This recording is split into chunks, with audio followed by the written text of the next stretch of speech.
Concéntrate en servir. En la lección pasada estudiamos que el Señor nos ha dado a cada uno la responsabilidad de hablar de las nuevas de salvación a los que nos rodean y formar discípulos de cada nuevo creyente, entrenándoles para que ellos, a su vez, hagan lo mismo. Que entrenarnos para entrenar requiere de tiempo, sacrificio y disciplina. Pero, como aceptamos que es para un propósito valioso, vale la pena revisar nuestras prioridades para darle al Señor el primer lugar en nuestra vida, no solo en nuestro pensamiento, sino en nuestras acciones.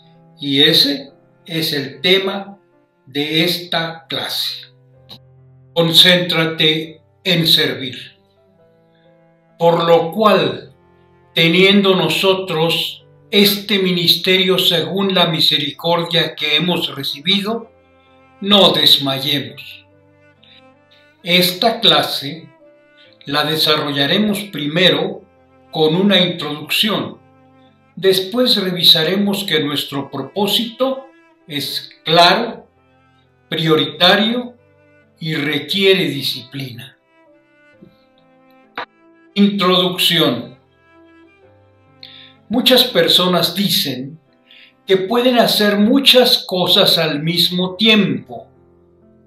Yo también pensaba así en mi juventud, pero más adelante tuve la oportunidad de aprender cómo funciona nuestro cerebro y cómo, cuando decimos que hacemos muchas cosas al mismo tiempo, lo que pasa es que el cerebro se va enfocando en cada una de ellas y después pasa a la que sigue.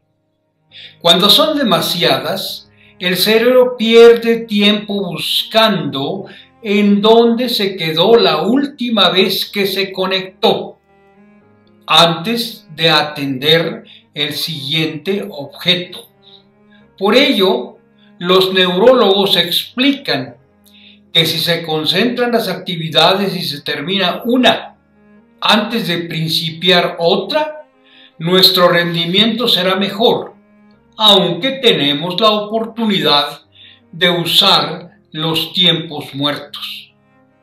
Por ejemplo, si una ama de casa está haciendo la comida, bien puede, mientras hierve la carne, hacer la ensalada, pero la realidad es que se está concentrando en una sola cosa, la comida. Si una joven en la escuela está escuchando la clase, revisando su teléfono para ver si tiene mensajes, al mismo tiempo que piensa qué va a hacer para poder salir esa noche, sería una ilusión que aprenda el tema que le están enseñando. Entonces, una gran pregunta sería, ¿para qué vivo hoy? ¿A qué le dedico la mayoría de mi tiempo? ¿Qué es lo que siempre está en mi cabeza? Ese es mi enfoque de vida, mi prioridad, no lo que pienso. Y lo demás pasa a segundo término. Cuando yo era adolescente y cursaba el segundo grado de secundaria, se instaló en una de las primeras zonas industriales de Toluca una fábrica de aparatos electrodomésticos llamada Celsa, filial de la compañía suiza Rotel. Para manejarla trajeron un director, ingenieros y técnicos suizos. De alguna forma, contactaron a mi madre para que les diera clase de español a los hijos del director. Y cuando se acercaban mis vacaciones escolares, ella le pidió que si podía yo trabajar ese tiempo en la fábrica que se estaba terminando de instalar, a lo cual él accedió. Me presenté allá y el primer día me mandaron con un ingeniero suizo, quien me puso ante un rastreador maravilloso, equipado con una máquina de dibujo, y me pidió que con tinta china copiara yo unos planos.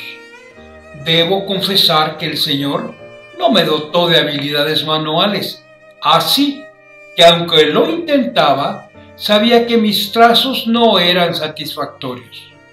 Finalmente, como a los 3 días, el ingeniero y un técnico, viendo mi trabajo, hicieron algunos comentarios, que afortunadamente eran en alemán, así que no hirieron tanto mi autoestima, y me mandaron con el jefe de mantenimiento. Esta persona, en su sencillez, me hizo un gran regalo.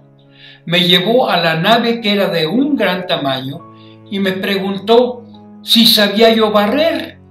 Pues le dije que en algunas ocasiones lo había hecho en casa. Él me dio una escoba y me dijo que principiara a barrer la nave y que él regresaría en el transcurso del día para revisar lo que estaba haciendo. Después de unas horas regresó. Yo me había dado cuenta que cuando barría hasta el final ya debía iniciar de nuevo, pues en otras partes ya había basura.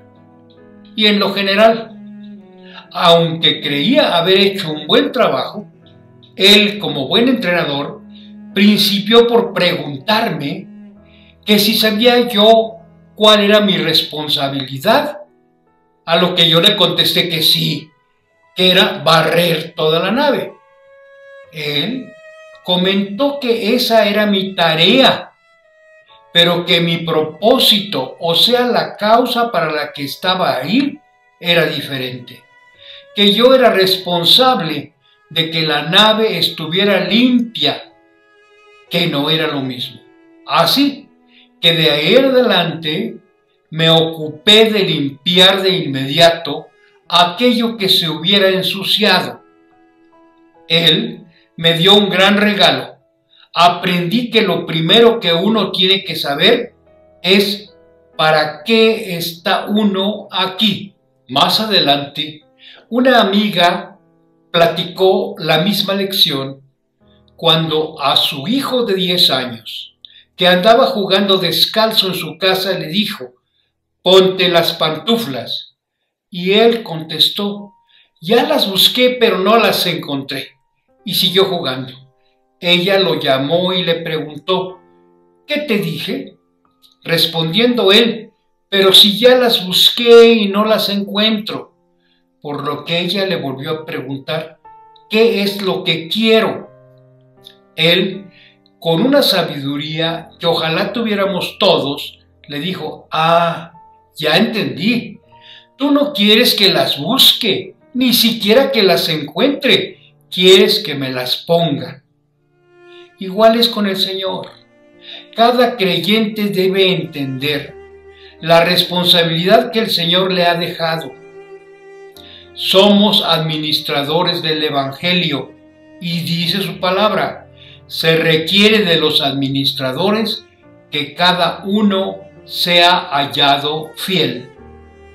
Él quiere mi fidelidad en hablar de su Evangelio y en la formación de discípulos. Pensemos en un ejemplo. Queremos construir nuestra casa y buscamos un arquitecto para que nos haga los planos conforme a nuestras necesidades y gustos. Revisamos las propuestas y presupuestos y finalmente le pedimos que las construya. Para eso le hacemos el depósito total del dinero que va a necesitar y salimos de viaje. Cuando regresamos, nos damos cuenta que solo la obra negra ha avanzado y que no es mucho el trabajo hecho con relación al tiempo y al dinero que le dejamos, pero que el arquitecto se compró una camioneta nueva, muchas cosas para su despacho y contrató una nueva oficina y personal, diciendo que con ello podría construir mejor nuestra casa. Lo mínimo que haríamos sería pedirle cuentas, quitarle lo que había comprado con nuestro dinero y encargar a otro la construcción. Algo similar se relata en la parábola de los talentos, pues nosotros algún día tendremos que dar cuenta al Señor de cómo administramos todo lo que puso en nuestras manos. Como el arquitecto del ejemplo anterior, que los dones que Dios nos ha dado para proclamar el Evangelio y entrenar a otros para que también lo hagan, los usemos para vivir mejor y aún para derrochar. Dios espera que cada creyente tenga una visión clara de su propósito. Para cumplirlo, esté dispuesto a poner esfuerzo, disciplina y humildad, pues se nos ha confiado la más grande bendición que existe para la humanidad: comunicarle que todo aquel que en Él cree no se perderá, mas tendrá vida eterna, y quiere que para fortalecernos, cada uno, según el don que ha recibido, ministrelo a los otros como buenos administradores de la multiforme gracia de Dios. Hoy vamos a estudiar el propósito de Dios para ti, que es claro, prioritario, pero requiere disciplina. Tu propósito es claro. ¿Tienes dudas de lo que Dios te ha encargado, de lo que es hablar del Evangelio y entrenar a otros? Si te preguntaran, ¿qué propósito te ha encomendado Dios?, ¿qué responderías? En ocasiones parece que no lo hemos entendido. Es común ver en nuestras iglesias, células, grupos de estudio bíblico y aún dentro de las familias a personas ejemplares. Siempre están con la Biblia en la mano. La estudian, anotan y preguntan aquello que no entienden. Y cuando explican, lo hacen muy bien. Pero, ¿qué pensaríamos de un empleado que con mucho interés quiere saber qué es lo que debe hacer? Lo anota, lo estudia y hasta lo explica bien, pero nunca lo hace o lo hace a medias. Pablo le dice a Timoteo: haz obra de evangelista, cumple tu ministerio. Muchos fracasos vienen cuando no tenemos la visión clara de ese propósito de Dios para nuestras vidas, y así no cumplimos nuestra responsabilidad. Muchos cristianos no cumplen su propósito porque no saben lo que Dios quiere que ellos hagan, y van a la deriva, como un barco que no sabe a qué puerto se dirige. Pero si tú no lo has entendido aún, el Señor te lo aclara. Su palabra es muy específica. Lo que has oído de mí ante muchos testigos, eso encarga a hombres fieles que sean idóneos para enseñar también a otros. Habla del Evangelio, y cuando encuentres hombres fieles, entrénales para que también ellos hablen y entrenen a otros. Tu propósito es prioritario. Prioritario significa lo primero. Los hombres y mujeres que Dios ha usado, como Moisés, Daniel, Isaías, Esther, Débora, María, Pablo, Pedro, como dice Hebreos, no acabaríamos de citarlos, tuvieron resultados poderosos, pues se dedicaron prioritariamente a cumplir el propósito de Dios. No se enredaron en muchos otros negocios. Cumplir con el Señor es un problema de prioridades. Muchas veces le damos el primer lugar a otras cosas y olvidamos y fracasamos en lo que Él nos ha encargado. Porque servir al Señor es una decisión para toda tu vida. Los discípulos de Jesús, cuando los llamó, lo dejaron todo. Pablo consideró tan importante el encargo que Dios le había dado, que escribe: pero de ninguna cosa hago caso, ni estimo preciosa mi vida para mí mismo, con tal que acabe mi carrera con gozo y el ministerio del Señor Jesús, para dar testimonio del Evangelio de la gracia de Dios. Y nos da una clave: olvidando ciertamente lo que queda atrás. Tú usas todas tus fuerzas para lo que para ti es prioritario. Y el Señor quiere que decidas si para ti es prioritario servirle, porque entonces Él te fortalecerá para que ni nada ni nadie te lo impida. Jesús dedicaba mucho tiempo para estar en comunicación o comunión con su Padre. Y si tú haces lo mismo, aprenderás que estar con el Señor te transforma. Solo así su propósito se cumplirá. Recuerda, no es tuyo, es el propósito de Dios en ti. Y Él no cambia de opinión.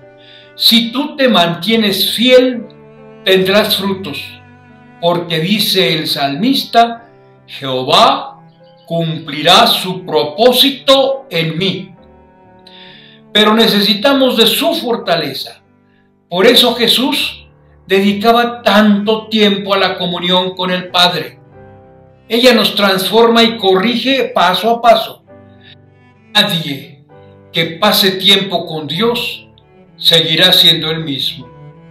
Pablo decía: doy gracias al que me fortaleció, a Cristo Jesús, nuestro Señor, porque me tuvo por fiel poniéndome en el ministerio. El Señor es tu única fuente de fortaleza. Serás feliz haciendo su voluntad, pues Él te dará su fuerza. Si su propósito es prioritario para ti, tú serás prioritario para Dios.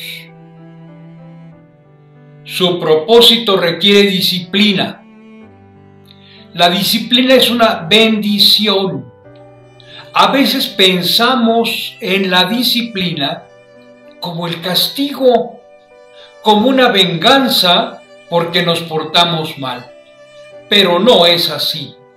La palabra disciplina tiene la misma raíz que discípulo. Disciplina es un proceso de aprendizaje. Quien está dispuesto a aprender es un discípulo, y el proceso por medio del cual aprende es la disciplina. Juan Amós Comenio, un educador y teólogo bautista del siglo XVI, a quien se le considera como el padre de la pedagogía, decía: la disciplina no es un castigo por el error, es una enseñanza para evitar que vuelva a ocurrir. Si Dios te escogió y te llamó, es porque encontró que eres fiel y así te quiere hasta el fin de la jornada. Hay una recomendación a Arquipo en la carta a los Colosenses: mira que cumplas el ministerio que recibiste en el Señor.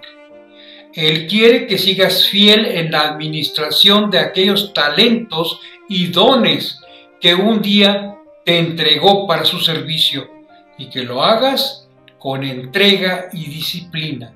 Solo así los podrás cumplir. Alcanzar la meta en nuestro ministerio dependerá en gran manera de la dedicación y disciplina que mostremos. Sin esta, sería imposible tener éxito en algo. Dice Pablo, ¿no sabéis que los que corren en el estadio, todos a la verdad corren, pero uno solo se lleva el premio? Corred de tal manera que lo obtengáis. Todo aquel que lucha, de todo se abstiene. Ellos, a la verdad, para recibir una corona corruptible, pero nosotros una incorruptible. Es posible que no siempre estés emocionado o entusiasmado para hacerlo. Por eso tenemos que disciplinar nuestra mente. Si tú no te disciplinas, alguien más lo hará. En la escuela hay reglas. Si no las sigues, sufre sus consecuencias. Esa es disciplina. En la ciudad hay reglas para conducir. Si no las sigues, te imponen una multa. Eso es disciplina. En el trabajo hay horarios y responsabilidades. Si no los cumples, sufres consecuencias. Eso es disciplina. Y aún en la casa hay reglas. Si las rompes, algo va a pasar. Y luego nos quejamos que nos va mal en la vida. Pero dice la palabra de Dios, no os engañéis, Dios no puede ser burlado, pues todo lo que el hombre sembrare, eso también segará. Si como creyentes nosotros no nos disciplinamos, Dios puede encargarse de hacerlo. Pero una vida sin disciplina hace que tu ministerio sea más difícil. Si no nos hemos disciplinado antes de entrar en el campo de batalla, es posible que perdamos la guerra. La disciplina muchas veces es hacer lo que no quieres cuando no lo quieres. No podremos hacer discípulos, es decir, entrenar a otros, si primero no nos hemos disciplinado.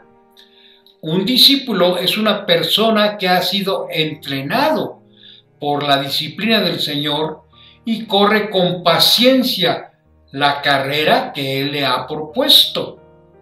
Su palabra en la carta a los Hebreos nos da una serie de principios útiles para disciplinarnos. Por tanto, nosotros también, teniendo en derredor nuestro tan grande nube de testigos, despojémonos de todo peso y del pecado que nos asedia, y corramos con paciencia la carrera que tenemos por delante, puestos los ojos en Jesús, el autor y consumador de la fe, el cual, por el gozo puesto delante de él, sufrió la cruz, menospreciando el oprobio, y se sentó a la diestra del trono de Dios. Prueba estos principios que te ayudarán para cumplir el propósito del Señor en ti. 1. Despójate de todo peso. Hay cosas que no son pecado, pero nos añaden un peso al correr. Un ejemplo podría ser el exceso de trabajo. En mi vida dediqué muchas horas al trabajo. Siempre lo tuve por importante y pensaba que estaba cumpliendo con el Señor, porque allí podía Él usarme para su propósito. Cuando reviso, veo que como a Ulises en la literatura griega, eran sirenas llamándome a estrellar contra las rocas. El Señor me permitió formar personas en diferentes áreas y países y otras funciones que en ese momento para mí eran muy importantes, pero ahora que volteo, pido perdón al Señor por no haberle entregado por tanto tiempo la administración de los talentos que me dio, para usarlos prioritariamente para lo que Él quería. Ojalá no te pase así a ti. 2. Despójate del pecado. El pecado es el enemigo número 1 de tu servicio, de tu ministerio. Entra en nuestras vidas en forma suave. Principia por conductas que no son malas de por sí, pero nos distraen del verdadero propósito, hasta que nos separamos de Dios y su voluntad y cumplimos la voluntad de Satanás. Pero recuerda, el diablo no paga, el diablo cobra. Tú no puedes dejar atrás tus hábitos de pecado, pero el Señor te puede dar la fortaleza que necesitas. 3. Corre con paciencia. ¿Quieres hablar de Él? Puede que hoy te hayas levantado con el propósito de hablar del Evangelio a alguien en especial, pero conforme pasa el día, te vas llenando de otras ocupaciones y ya no lo hiciste. Aparte el tiempo y Dios te dará firmeza para hacerlo. No importa cómo te respondan las personas, el Señor es quien está trabajando en ti y en la otra persona. ¿O ya tienes a quien entrenar? Principia por orar, que el Señor te ponga a quien pueda aprovechar lo que tú has experimentado y compartes, y espera a que Él te responda. Sus tiempos son perfectos. O si tú requieres entrenamiento, pídele al Señor que te dé la disposición, el tiempo y el interés de alguno de los creyentes con más experiencia para que lo puedas acompañar y nutrirte de cómo presenta el Evangelio, para ver cómo usa la Biblia para invitar a otros a ser salvos, de cómo responde las dudas o aconseja ante dificultades. Y eso requiere paciencia. Puestos los ojos en Jesús, descubramos cómo Jesús venció y busquemos hacer lo mismo. No pongas tus ojos en las virtudes o defectos de otros creyentes. Cada uno tiene su propia relación con Dios. No critiques ni reacciones con una visión humana. Tú no sabes lo que otros creyentes están viviendo, ni lo que el Señor está haciendo en los demás. Fija tus ojos en Cristo. Todos los demás estamos llenos de defectos. Él es perfecto y a su imagen es a la que quieres llegar a ser como Él. 5. Acepta la corrección sin desmayar. Dios va a usar su palabra y posiblemente a tu pastor o entrenador para corregir fallas en tu carácter. Los pastores están puestos por Dios no solo para enseñarnos, sino para ayudar a disciplinarnos. Esfuérzate al máximo con la energía del Espíritu Santo y no te desanimes cuando veas consecuencias de tus errores, sino aprende y pídele la fortaleza al Señor para seguir adelante. Resiste la tentación de rendirte. La mejor arma que puede tener el maligno para entorpecer la obra del Señor es que te desanimes y te rindas. Te va a decir que tú no puedes, que eres un pecador, que además tú no le haces falta al Señor, que hay otros que pueden hacer mejor lo que tú haces. Resiste, toma la mano del Señor y no la sueltes. Quédate debajo de sus alas para que te proteja, pero no te rindas. Pon tus ojos en la recompensa que tienes prometida. Conclusión. El propósito de Jesús para el creyente es muy claro. Nos envió a hacer discípulos, no solo a buscar convertidos. Este trabajo que debe ser la prioridad de nuestra vida, requiere de nuestra responsabilidad y disciplina. La disciplina es esa decisión diaria que hacemos cuando renunciamos a vivir nuestra propia vida para que la vida de Jesús se manifieste en nosotros. Y solo podremos avanzar hacia ese modelo con la ayuda de su Espíritu.